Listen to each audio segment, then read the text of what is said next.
Et bonjour à tous, ravi de vous retrouver pour aujourd'hui avec cette nouvelle vidéo. On a l'impression que depuis la dernière vidéo, il ne s'est rien passé, le marché toujours à 40 000, il n'a pas bougé, on voit encore du rouge et on ne sait pas où on va. Eh bien, ce n'est pas vraiment vrai et on va voir ça dans un instant et ça commence maintenant.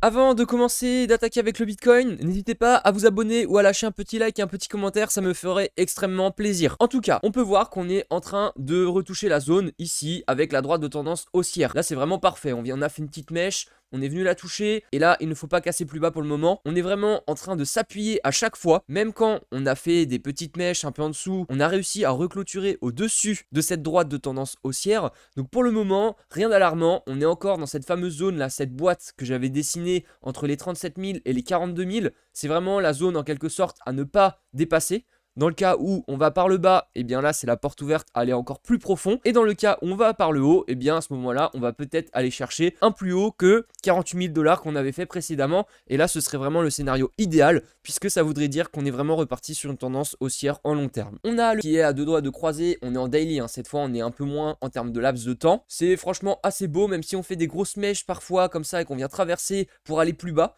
C'est très fort probable que la semaine prochaine justement on fasse une mèche et qu'on vienne aller toucher le bas du carré ici exactement comme on a pu faire sur les autres fois. Sauf que dans la semaine, peut-être qu'effectivement on pourrait faire aussi la bougie qui reviendrait clôturer en fait au plus haut par rapport à la droite de tendance haussière. Je m'explique, je vais vous faire un petit dessin comme ça vous comprendrez un peu mieux. Donc là on va peut-être temporiser, si ça se trouve dès demain là on va remonter à 40 000 et paf on fait une mèche. On descend à 37 000. Et là, dans la journée, en fait, on va remonter aussitôt et on va reclôturer au niveau des 40 000 ou peut-être aller 39 500, etc. Tant que du coup, on n'est pas vraiment en dessous de cette boîte-là, ça ne veut pas dire qu'on est reparti sur la tendance baissière. C'est que dans le cas où on va clôturer en dessous de la boîte, où là, on pourra dire c'est bon, de toute façon, on va retourner au moins à 35-30 000 et après, il faudra regarder le sentiment de marché, regarder les ordres des baleines pour s'assurer qu'elles veulent acheter à un certain prix et donc essayer de mettre des prix avant elles parce que souvent, lorsqu'elles mettent leur prix d'achat, eh bien, on ne va pas aller plus loin, plus bas. Parce que, admettons, une baleine va mettre un ordre d'achat ou beaucoup d'ordres d'achat, notamment comme ça s'était passé à l'époque il y a quelques mois, à 30 000 $. D'accord? Donc, elles vont mettre leur ordre, c'est bétonné à 30 000, on ne passera pas en dessous. Donc vous, il est préférable de mettre un ordre à 30 500 ou même 31 000, au cas où déjà on ne reviendrait pas parce que ça peut être un leurre. Il y a des baleines des fois qui mettent énormément d'ordres pour dissuader les personnes et pour penser justement qu'on va atteindre les 30 000 alors qu'au final on va s'arrêter à 32 500 ou 33 000. Donc des fois c'est vrai que c'est un peu illogique et il faut un peu essayer d'anticiper par rapport à la réflexion que les baleines peuvent avoir. Donc c'est un peu complexe parfois, mais il vaut mieux des fois acheter un petit peu plus haut plutôt que de vouloir avoir un ordre qui est complètement impossible à atteindre et derrière l'ordre n'est pas passé et donc vous voulez acheter beaucoup plus haut. Donc au lieu de l'acheter un petit peu plus haut par rapport à ce que vous vouliez, là vous l'achetez carrément à 45 000 au lieu de 32 ou 33 000. Voilà un peu la logique. J'enchaîne ensuite avec Ichimoku.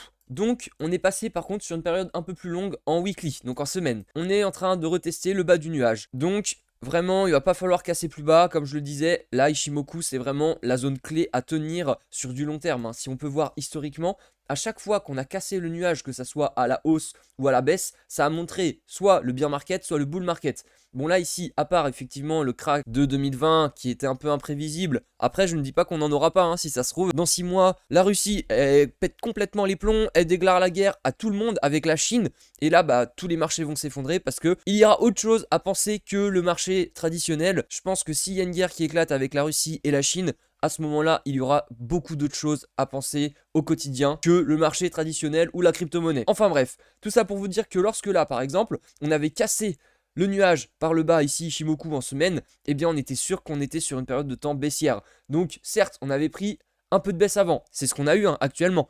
Eh bien ce n'est pas dit que on casse par le bas, même si on a fait un moins 50% par rapport à l'ancienne ATH. Donc là, je vais vous le tracer tout de suite. Là, actuellement, on est à moins 45. Donc, si on casse par le bas, effectivement, on a déjà perdu 45%. Mais au moins, on sait que ça va continuer de baisser. Alors que dans le cas où ça traverse à la hausse et que justement, ça poursuit la tendance haussière, à ce moment-là, ça voudrait dire que justement, on est parti pour faire un nouveau plus haut. Et pour terminer avec le Bitcoin, je vais vous passer tout simplement les moyennes mobiles et notamment ce qu'on appelle le fameux Death Cross ou Golden Cross. Donc, le Golden Cross et le Death Cross est super important en daily. Donc on avait eu notre Death Cross, en fait c'est tout simplement le croisement des moyennes mobiles 50 et 200. On avait eu le Death Cross à peu près en janvier 2022.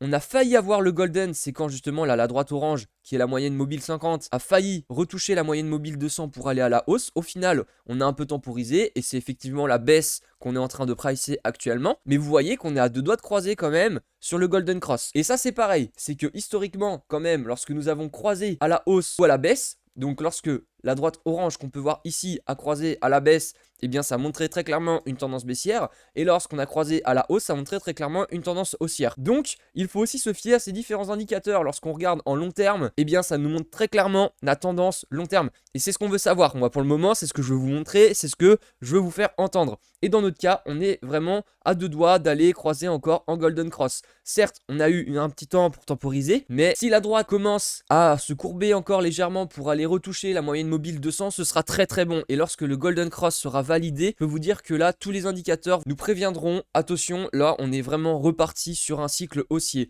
Sauf qu'entre temps, il peut se passer beaucoup d'événements, donc il ne faut pas crier victoire trop vite. Et pour terminer, je ne vous passe pas d'autres crypto-monnaies, je vais simplement vous passer le DXY, c'est tout simplement l'index sur le dollar américain. Je considère que le Bitcoin va tout simplement guider le marché, et tant qu'on n'aura pas une résolution haussière comme baissière, les alts ne vont rien faire du tout. Elles consolident dans le range, ou alors elles continuent de baisser tranquillement ou de temporiser. Donc il n'y a pas forcément de coin intéressant, c'est pour ça que là je ne vous en passe pas. Il y en a certains en zone de rechargement, bien sûr, je vous les ai déjà montrés, donc n'hésitez pas à appliquer un DCA. Maintenant, ce qu'il faut retenir sur le dollar index, c'est qu'on est en train de toucher la valeur symbolique des 100. Les 100, si on peut voir quand même historiquement, je vais vous remontrer un petit peu, à chaque fois qu'on est allé les chercher, à part, bien sûr, quelques fois où là, on a eu la bougie qui nous montre tout simplement qu'on veut casser les 100, eh bien, on a fait un retracement et on est allé rechuter justement jusqu'au 90. Donc, est-ce que on va avoir cette fameuse bougie qui va tout simplement traverser les 100, qui va faire que le Bitcoin va continuer de baisser parce qu'effectivement, c'est corrélé. Si le dollar reprend de la valeur, le Bitcoin va chuter par rapport au dollar. C'est en quelque sorte logique. Il faut que le dollar, effectivement, se fasse rejeter sur cette résistance des 100 parce que si ça casse par le haut, ce n'est pas bon pour le Bitcoin. Maintenant,